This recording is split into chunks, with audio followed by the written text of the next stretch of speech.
Mr. President, Madam Vice President, I'm honored to be here today representing the more than 3 million women and men of the Department of Defense. Thank you so much for welcoming us and for making these historic nominations. Both of you lead by example, and the example that you set in all things is one of inclusiveness.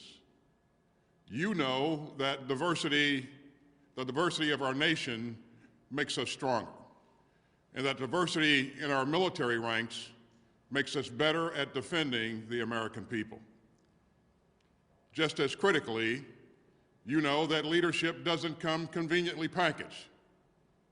You know that it comes from lived experience, everyone's lived experience. And today, you are nominating for a combatant command two extraordinary military leaders whose lived experience encompasses nearly 70 years of uniformed service in peace and in war.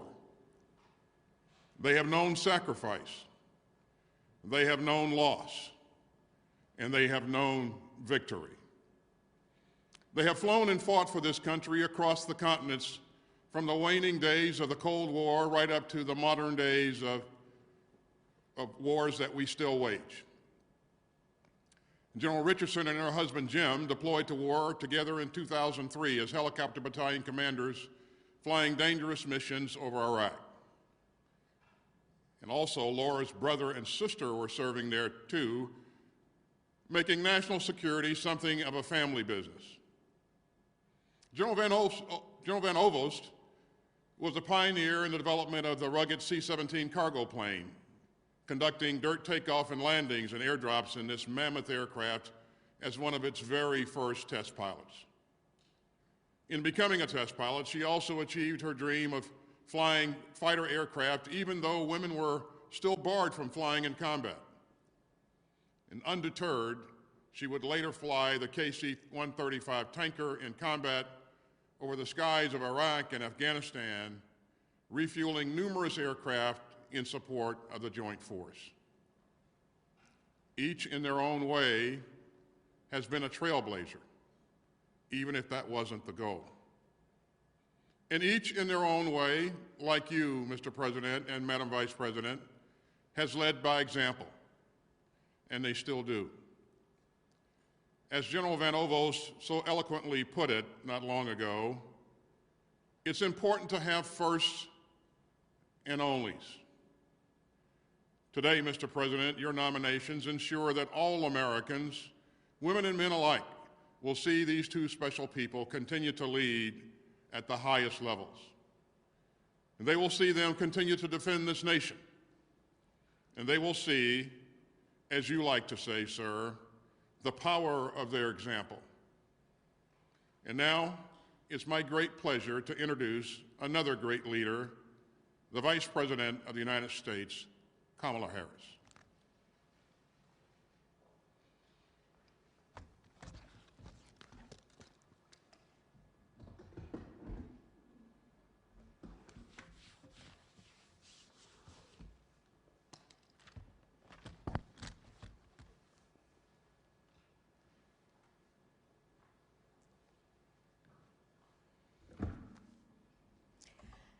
Mr. President, Mr. Secretary, military and national security leaders, we're here today for an extremely important occasion.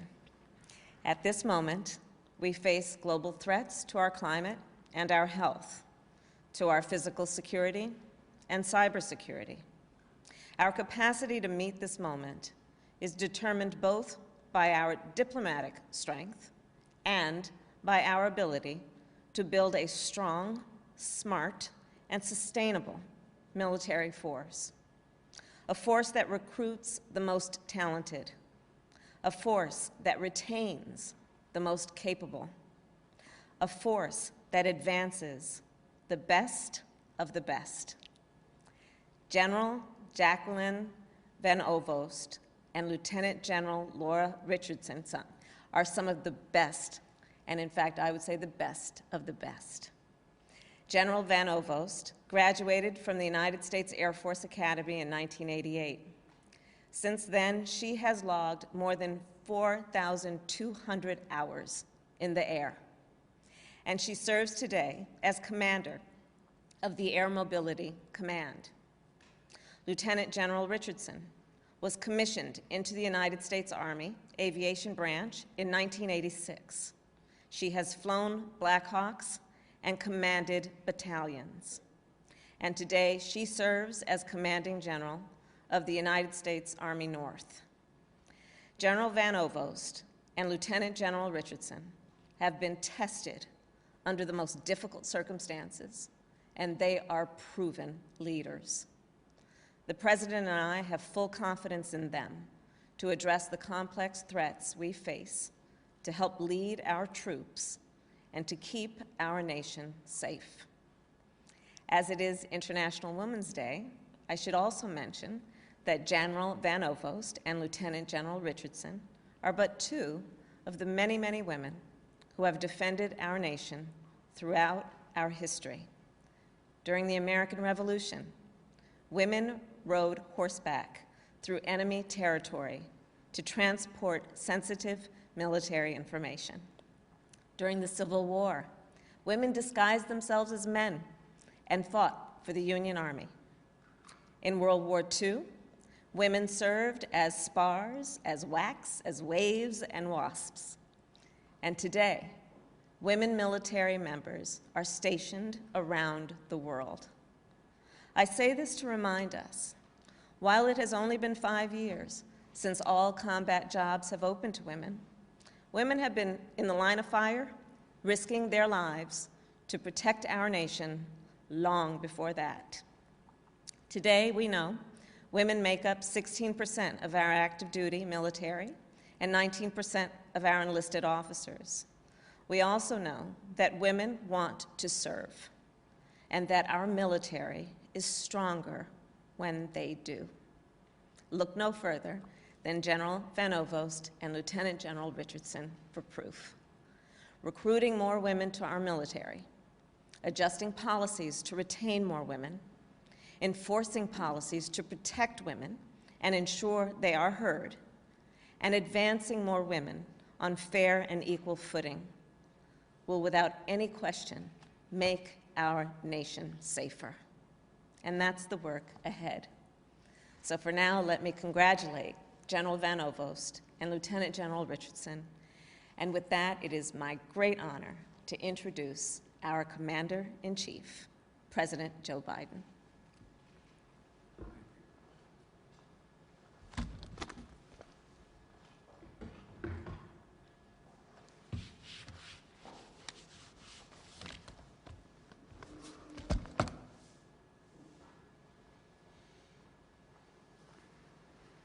Thank you, Madam Vice President.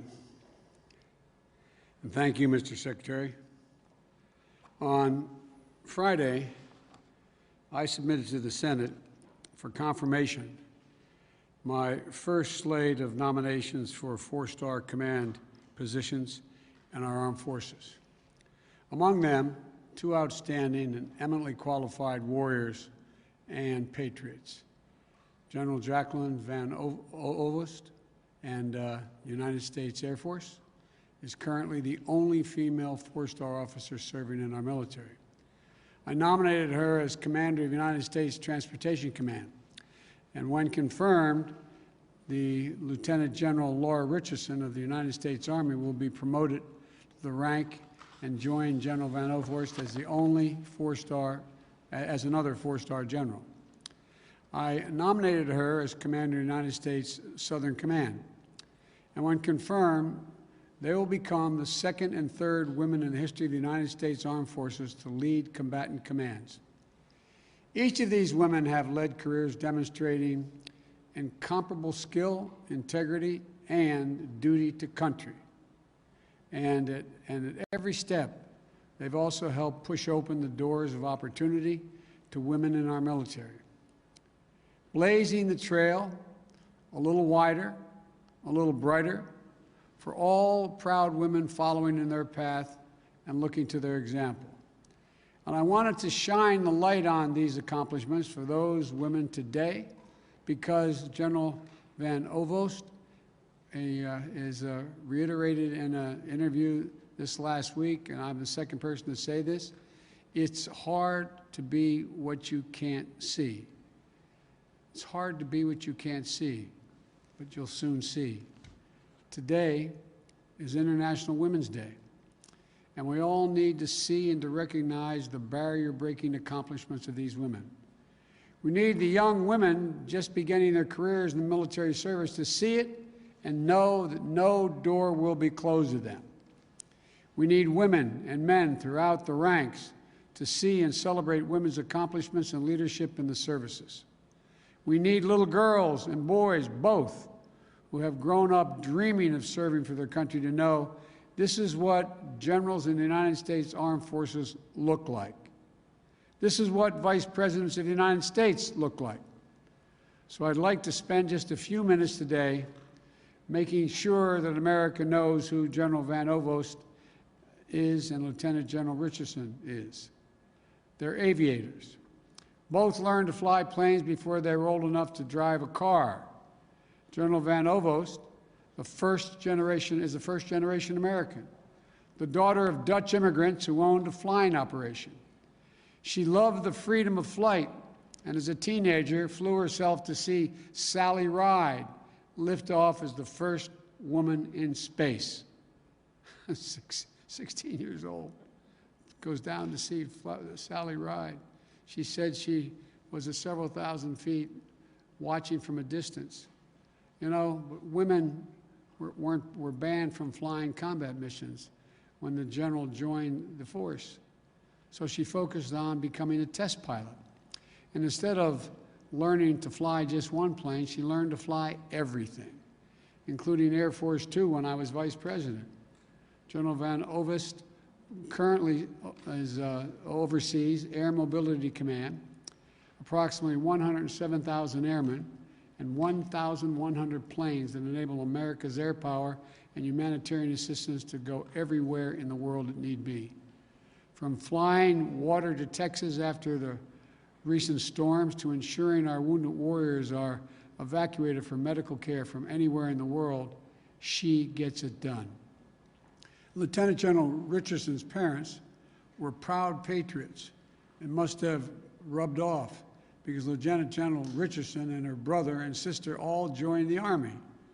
Her father encouraged her to join ROTC in college, even though that meant commuting to a different school. When Lieutenant General Richardson joined the Army aviation branch, women were banned from flying attack helicopters. She flew in support of combat missions and conducting lift operations of her UE-1, the so-called UE, and the Blackhawks. Now, as a commanding general of the United States Army North, Lieutenant General Richardson oversees military ground responses here in North America. All over the last year, that's meant getting military medical personnel deployed to help in our response to this pandemic. More than 4,500 military medical personnel deployed in hospitals across 14 states in the Navajo Nation to treat COVID-19 patients. It means more than 2,200 medical personnel are working or soon will be at vaccination sites in 8 states and the United States Virgin Islands. I'm so proud of the incredible work Lieutenant General Richardson and her team have done to support the American people this year. And the American people are as well. They're warriors. They're crisis-tested commanders. The best of all, they're not done yet. Neither of these incredible generals is resting on her laurels or on her stars. They're using their voices and actively working to change policies in the military to make it easier and safer for more women, not just to join the military, but to stay in the military and to thrive. I'm incredibly proud that in 2015, under the Obama-Biden administration, we took the final steps to open up all positions in the military to anyone qualified to serve in them. The women who join today's military aren't told no when they apply to fly fighter jets or attack helicopters. just because of their gender. They aren't told no when they want to apply to Ranger School or infantry officer basic training. But they all know that there's much, much more work to be done to ensure that women's leadership is recognized, and we have more diverse leaders. We reach the top echelons of command for all who are qualified, including all women, and that all women feel safe and respected in our military, period.